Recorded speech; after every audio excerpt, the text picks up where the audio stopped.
Embroidering work వచ్చిన blouse piece అండి.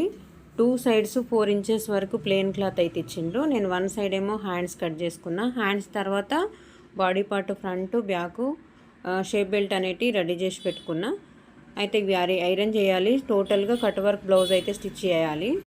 అందు గురించి అని నెక్స్ అనేది ఏం కట్ చేయలేదండి. హ్యాండ్స్ దగ్గర ప్లెయిన్ వచ్చిన క్లాత్ అనేది నేను హ్యాండ్స్కి సైడ్స్కి కొంచెం జాయింట్స్ అనేది పడుతుంది. ఆ క్లాత్ అనేది అక్కడ యూజ్ చేసుకుంటా.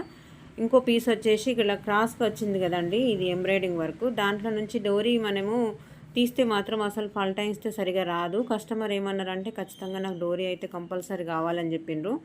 ఇంకొక సైడ్ వచ్చిన ప్లెయిన్గా బార్డర్ అయితే వచ్చిందిగా, ఆ పీస్ అనేది నేను తీసుకొని ఇలా డోరీ కోసం ఎక్కడ కూడా జాయింట్స్ అనేటివి లేకుండా స్ట్రైట్గా మనకు సరిపోతుందా లేదా అనేది ఒకసారి చెక్ చేసుకొని స్టిచ్ వేసుకున్న తర్వాత డబుల్ స్టిచ్ అయితే వేయాలండి. డబుల్ స్టిచ్ వేసిన తర్వాత దాన్ని చివర్లో, ఎందుకంటే స్ట్రైట్ ఉంది కాబట్టి క్లాత్ అనేది నేను కట్ చేసిన, కొంచెం మాత్రమే ఉంచి ఫాల్టైన్ చేసిన. డోరీ మాత్రం సూపర్గా వస్తుందండి. కొంచెం పతలా ఉన్న క్లాత్ అయితే మాత్రం ఇట్లా యూజ్ చేసుకోండి.